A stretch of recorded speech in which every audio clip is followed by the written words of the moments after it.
Hey folks, this is Dr. Emily Scherning with American Resiliency, back with another international outlook, this time focusing on Brazil. This outlook contains important tipping point indicators that I think will be of broad interest to our audience, and most importantly, the projections do show a high stability region in Brazil, including the world city of Sao Paulo. Let's talk about Brazil, the world impact of Brazil and Brazil's climate outlook. Brazil is a nation that feeds the world's third largest agricultural exporter, right behind the US and the EU. Brazil is also well known for its extraordinary ecosystems, including the Amazon rainforest. Everyone's heard of the Amazon rainforest, but not everyone has heard of the Pantanal, the great wetland that lies mostly within Brazil, but also into Bolivia and Paraguay. Brazil has been working to halt the clear-cutting of the Amazon rainforest through fairly sophisticated satellite monitoring and response teams. Their progress has been meaningful, and the country is on track to stop illegal deforestation. However, threats to the Pantanal have not been so well addressed, and I want to highlight that. I care about the Pantanal in part because of these guys. Giant anteaters. I love giant anteaters. I love how they look so weird. And I love how they carry their babies on their backs. And they're just an enormous animal, considering that they only eat little tiny insects. The giant anteater is a living testament to the extraordinary richness of life, the incredible sheer biomass that rises every year from the Pantanal.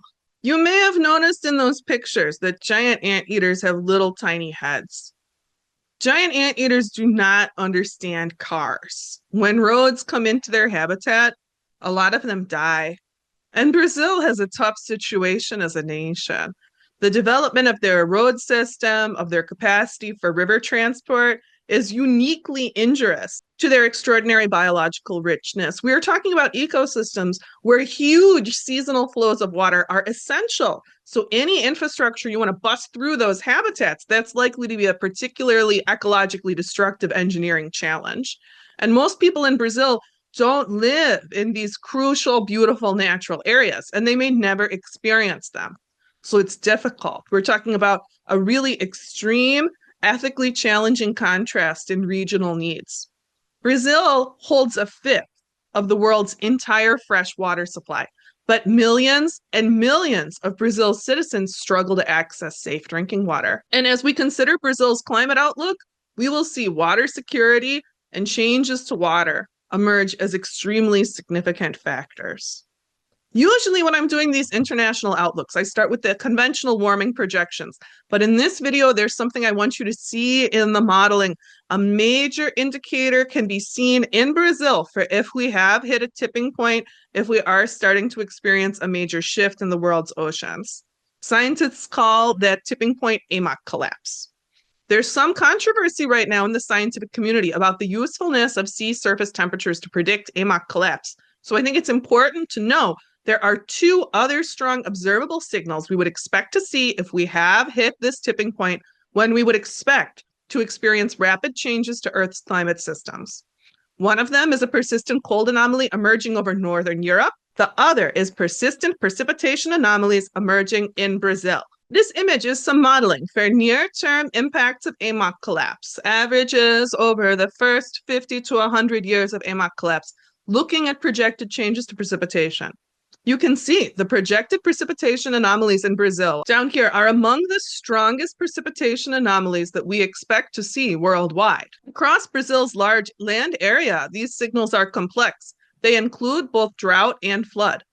Please note the location of this darkest dot here, kind of by Brazil's first bump. Brazil's 3 bumps long, for those of us who are just learning how to recognize it on like a continental outline. 1, 2, 3, all are in Brazil. So at this first bump, you've got the most extreme projected increase in precipitation, and then we also expect to see drought trend in Brazil's west.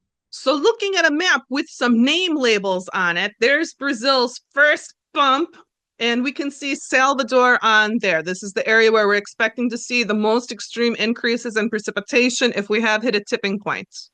In November of 24, we did see historic flooding, 3 times the normal amount of rain occurring in this part of Brazil. Here's another video from the ground showing that historic flooding and showing the rain as it's coming down. extremely intense rain, complete disaster level flooding. At the same time as that extreme flooding hitting near the coast in the northern part of Brazil, we can see contemporarily, that's October, we were looking at November of 24. There's also drought being experienced in Brazil. We can see this picture, which really exposes the degree to which the river is shrunken, to which the water basin is suffering in many parts of Amazonia. So we're 2 years into a very unusual drought trend in Amazonia. We hit the bump. We hit that bump in temperature anomaly in late spring of 23. So we're about 2 years into this whole situation. I think it's worth keeping an eye on these changes to precipitation in Brazil. Of course, I and everyone else should be hoping that these situations normalize, but this is a potentially serious indicator that we're seeing. Many people know to watch Northern Europe and associated cold anomalies, standing cold anomalies, as a projected indicator region for AMOC collapse.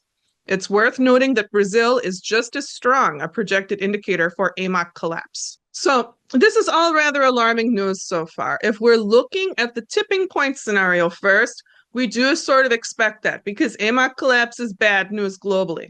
But I want you to notice one more thing. Going back to the precipitation map, if we go down 1, 2, 3 into the southern part of Brazil, we find an area with more moderate change where we're kind of on the climb between drought and increased precipitation, a more moderate area. That southern tip of Brazil is looking very important across models. However, it must be said clearly, overall, these outlooks are very difficult for Brazil, even though Brazil is trying to do good things. If we look here at this figure, you can see that Brazil is actually making great strides in halting deforestation. Around here is when they started using satellite technology to intercept illegal logging operations. And you can see they have a good decline from there. Brazil is also investing tremendously in public health. Brazil has met their national emissions reductions pledge. Brazil is doing the work. Their efforts should be acknowledged with respect. We're going to spend some time looking at the conventional warming outlook for Brazil now. The precipitation changes Brazil is facing today are very serious. The outlook for Brazil would be landscape changing in the event of AMOC collapse. I am sorry to say that under a conventional warming scenario, Brazil as a whole is facing a more serious and destructive change outlook than basically anywhere in the US. And I will describe that outlook clearly in a moment, but I feel it's important to say again, if there is a bright spot, it's Sao Paulo and south of Sao Paulo. Sao Paulo is a huge city, 11.5 million people, a cultural powerhouse. Sao Paulo and south are expected to experience less water stress than anywhere else in Brazil under conventional warming models. The report I'm using for source information about Brazil is from the World Bank's Climate Change Knowledge Portal. Just so you know, for any country in the world, basically, you can find climate change projection information at this knowledge portal. This is the cover of the report for Brazil. You can see we're only talking about 36 pages of material, but it's very dense. And I feel like it does paint a clear picture of conventional warming projections for this critical nation. If you're interested in exploring international outlooks by yourself, I will say, both to encourage you and to give you strength, that I find these reports difficult to read, and I need to take my time with the World Bank reports. So if you try to study one and you're like, oh, this is really hard, it's not because you're dumb. They're hard. Take a little while to fight with it, read it a few times. That's what I have to do. Let's look at what it says for Brazil, starting on page 11. So this gives us some baseline information about Brazil. Where is it more cool? To the south. Where is it more dry? In that area where we saw that enormous precipitation come in 2024. On page 13, we see projected changes by mid-century and by end of century related to historic type means in both temperature and precipitation. So here we can see that we expect some real instability in precipitation in that conventional warming model, where we'll get more rain in this southern area of Brazil, especially as we move out towards end of century, and a drought trend continuing to appear over parts of the Amazon rainforest. not looking as severe in these most eastern parts of the Amazon rainforest towards the end of the century. We look to expect a thermocline where heating will be most intense, sort of in the center of Brazil, and to the west, with less intense heating to the east and to the south. When we're talking about changes in precipitation, I think that it's worth noting that the projected annual average precipitation variation is very high. Look at the space above and below these mean lines in all of the models. So when you're looking at huge expected variation in precipitation from year to year, that adds an additional layer of challenge to these projections. Without a stable, regular water cycle, you really see huge changes on the ground in natural systems and huge emergence of water stress in Brazil's cities. So to restate, we're not just looking at high change, but difficult to predict flood and drought cycles within the context of those changes. As a general trend, the projections in a conventional warming pathway are showing central and northeast Brazil as becoming the driest on account of these climate impacts. And this is why we expect so much of Brazil to experience water stress, is because the pulse of the water will no longer be reliable. That is already impacting Brazil today. The country has a lot of hydropower, so if the country is experiencing intense irregular droughts, as you might imagine, that impacts their ability to produce power. That is currently impacting power production. In a quote from the World Bank report, which was published in 2021, the second largest hydro plant, Itaipu Dam, sits over the Panará River and shares the border of Paraguay. Due to the lack of precipitation and financial support, this hydro plant is working at limited capacity. I think it's important to keep in mind, we're talking about impacts now. We're talking about impacts from conventional warming extending back over the last 5 years, being felt seriously on the ground in Brazil. This is not a hypothetical. This is not a future problem. It's a now problem in Brazil.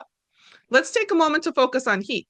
The increased heat we see projected back on these figures before of page 13 in the report, it's expected to damage the soil, making conditions more difficult for small farmers. To understand how hot it's projected to get, let's go to page 32. This is important for seeing how many days are projected over 35 and how many more warm nights are projected. I think it's worth noting that by mid-century, we expect the majority of nights in Brazil to be warmer than 20 C at their low, regardless of the conventional warming pathway modeling used. We're also expecting longer uninterrupted hot spells in these projections. We expect the heat impacts across Brazil to be most severe in September and November. That's when the biggest increase in power demand is expected. I'm moving over to figure 11 on page 22 now, looking at potential variation for daily max temperature. And you can see again here in the models, there's this huge variation in the models for Brazil, huge range expected around that increased average. When we consider Brazil's agricultural outlook, which is important to world food security, the only major crop projected to do better under these conditions is sugarcane in the south. All other Brazilian cash crops are projected to experience declines. And you can see in the key of this figure that most of Brazil's key crops are limited in their tolerance to heat, including coffee, cocoa, and corn. Understanding that more and the strength of Brazil's far south, let's look here on figure 12. You can see that Sao Paulo skates right under the line into this least heating region. Sao Paulo is right about here, where it's going to stay relatively normal, even in the late century model. Sugarcane is a crop with limited heat tolerance, but the area where sugarcane is currently grown is like right about here, and they think that they're going to be able to move that crop down into southern Brazil, where it'll stay within its heat tolerance. That's a very water-intensive crop. We saw earlier that there's increased rainfall predicted in this part of Brazil, so that is projected to remain a pretty productive agricultural area. Looking at this map, we can see that one of the hardest hit areas is likely to be the southeastern Amazon, where we see big heat increases projected. This area faces the greatest overall risk of climate-related changes described in the report, with rainfall projected to decrease by nearly 20%, and temperature increases anticipated to be about the most severe in the nation. The greatest impacts are expected to occur in the states of Pará, Mato Grosso, and Rondônia. The rainforest here has limited heat tolerance.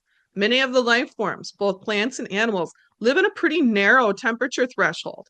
It's not uncommon that many of the living things that are near the equator, like anyone might imagine, they need heat, they need a warm environment. They don't want to move to Canada, say, but they really can't take much more than the typical heat of their home region.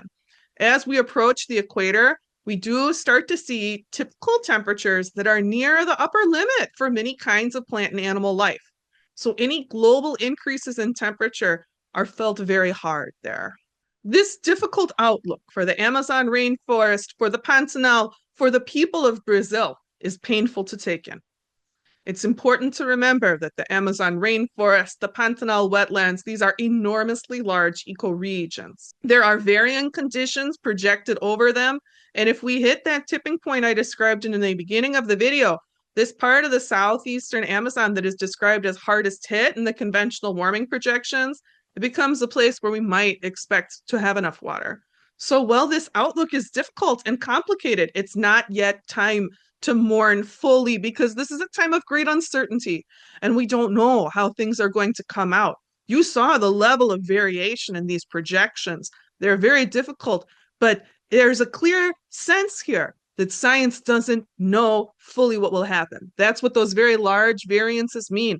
That's what this very large difference across model means, is that although things look bleak, there's great uncertainty in these projections for Brazil. So we don't know where there might be pockets of refuge, where species may make it through this evident bottleneck event coming towards Brazil. In the face of this great uncertainty, the commitment Brazil has made to protecting the forest is particularly brave and particularly important. This commitment exemplifies the efforts we should all make to save all we can save, to make room for life, to make room for possibility, even in the face of death in this uncertain time. Folks, this is a sad video. It was hard to make, and I want you to know my goal is not to make you feel too sad, is not to make you feel unable to act. I made this video because I hope it gives us some important information. I think the first of these is that if you are in Brazil and looking for a relatively safe place to move, the World Bank says Sao Paulo and South are unequivocally the places to go. The second of these, a more general piece of information, is that Brazil is a country that holds an important observable tipping point signal, and those alarms are going off. The third thing I hope you take away from this video is that when we see the suffering in these projections for Brazil, we must consider the implications beyond the country's borders. Brazil is a huge food exporter, and the agricultural outlook for much of Brazil is very difficult. Brazil might well be able to feed her own people in these projections. That's how strong she is in agriculture. But it seems impossible that the export volumes that today feed so much of the world, especially the developing world, will continue to be produced under any of these projected conditions. For anybody with an interest in global food systems and global food security, this international outlook is of grave importance. Local food systems are going to be stressed everywhere when we lose export volumes from major food exporting countries. We need local food systems that are producing both calories and nutrients to meet our community's needs. The stress we're seeing on Brazil is stress that will be felt everywhere. The time to respond is now. Let's do what we can to support local food systems wherever we are. Let's get ready. Folks, thanks for spending some time learning with me. American Resiliency is a donor-supported nonprofit. We're focused on helping everyone access climate information so we can respond to the changes that are coming. I'd like to take a moment to say thank you to the AR community, to our donors, our volunteers, to everyone spreading the word, and to everyone doing the work on the ground. If you'd like to donate, you can find the button for that at the top right corner of our webpage, www.americanresiliency.org. Thanks for getting ready with me, and talk with you again soon.